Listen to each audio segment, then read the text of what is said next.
All right, let's talk about pleasure. You know, that thing we're all chasing. But what if I told you that most of what we call pleasure isn't really pleasure at all? What if we've gotten it completely, fundamentally wrong? Yeah, we tend to think of pleasure as the reward at the end of the finish line, right? The prize for a hard day's work. But what if? What if it's not the reward at all? What if it's a disguise? A mask we put on to hide from something else? Something painful? I mean, you know the feeling. The infinite scroll on your phone, the mindless snack you grab when you're not even hungry. Before you know it, the whole day's gone. And yet, that little ache in the background, that feeling that something's not quite right, it never really goes away, does it? And that right there leads us to our first big idea. Pleasure as the great disguise. So let's peel back the layers and figure out what we're actually looking for when we reach for that quick fix. I love this quote. It points out this crazy paradox of our time, right? We live in an age of so much pleasure. We have endless entertainment, food, distractions, more than any humans in history. And yet, so many of us are just starving inside. We're surrounded by feasts, but we're starving for something real. So how do we make sense of this? Well, to really get it, we've got to turn to the psychologist Carl Jung. He had this incredible concept called the shadow, and it perfectly explains why we so often use pleasure as a kind of anesthesia. So what exactly is the shadow self? Well, Jung said it's basically all the stuff about ourselves we'd rather not look at. You know, our fears or insecurities, the painful memories, all the things we think are unacceptable. And what do we do with them? We push them down. We bury them deep in our unconscious, hoping they'll just go away. And this is the perfect metaphor for it. Pleasure becomes the shovel. Every single time you reach for your phone because you feel lonely, or grab a snack because you feel anxious, you're not actually looking for joy. Nope, you're just picking up that shovel and burying those feelings a little deeper. So this is absolutely key. We have to learn to tell the difference between two totally different experiences. On one side, you've got real joy. It expands you. It's something you choose intentionally. It connects you to yourself, and it actually feeds your soul. But on the other side, that's just anesthesia. That's escape. It's compulsive, reactive. It's a relief from yourself. And the crazy thing is, it just makes you hungrier.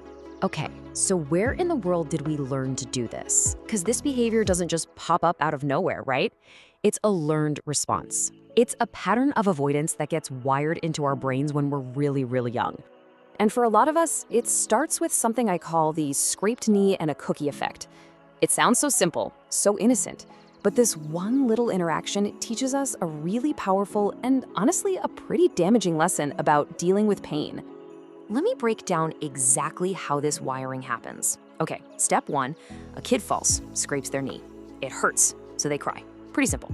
Step two, an adult, who means well, of course, rushes in with a distraction.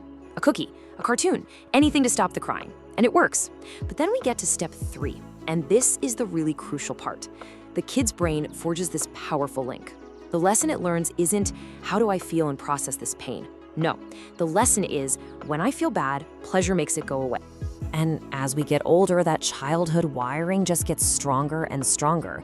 Pleasure basically becomes our default translator for pain. Think about it. It's so much easier to order a pizza than it is to say, I'm feeling really lonely tonight. It's way easier to binge watch a series than to sit with that knot of anxiety in your stomach. That pleasure is speaking for us when we're too scared to just say, hey, I'm not okay. Now, this lifelong habit of avoidance leads us straight into what you could call the trap of stillness. We get so good at distracting ourselves, so practiced at it, that we actually start to become afraid of what will happen when all the noise stops. And the result? Our bodies, our actual nervous systems, literally get rewired to experience stillness as a threat, not as peace. Silence stops being calming. Instead, it's the moment the lid comes off the box and all the stuff we've been burying starts to creep out. And so stillness starts to feel like a punishment. Jung just nailed this. He said people will do anything, no matter how absurd it is, just to avoid facing their own soul. We will invent the most complicated, time-wasting projects, all to avoid sitting quietly with ourselves for 5 minutes. That's how powerful this avoidance is. And what are our modern-day absurdities? Well, they're the loudest things in our lives, aren't they? It's the constant scroll, the buzz of a notification, the ping of a new message, the siren call of the next episode in a binge. These are the noises we use to make sure we can't hear that quiet whisper from deep inside. I heard this metaphor once, and it just stuck with me. Imagine your inner self as a house, but instead of ever going inside to see what's in there, to clean it up, to live in it, we build a giant, noisy, flashing carnival right on the front lawn. We create all this chaos on the outside for one simple reason, so we never, ever have to go inside and face the quiet. So let me ask you a question, and be honest with yourself. Have you ever binged a whole season of a show, or eaten an entire pint of ice cream? You know, something that's supposed to make you feel good, but at the end you just feel kind of gross, or empty, maybe even guilty? Well, that guilt, that's a message. It's your soul telling you, hey, that didn't actually nourish me. We just numbed the hunger for a little while. Okay, so if that's the trap, how the heck do we get out? That brings us to our final section, reclaiming real pleasure. This is all about learning to spot the fake stuff from the real deal and finally giving ourselves permission to choose a different way. This breakdown here says it all. Fake pleasure, it's instant, it's easy, and its whole job is to numb you. It's basically a drug, and it ends up controlling you. But real pleasure? Whoa, that's different. It's often earned, it requires some effort, but it expands your life. It's a celebration that you are in control of. And this completely flips our idea of freedom on its head.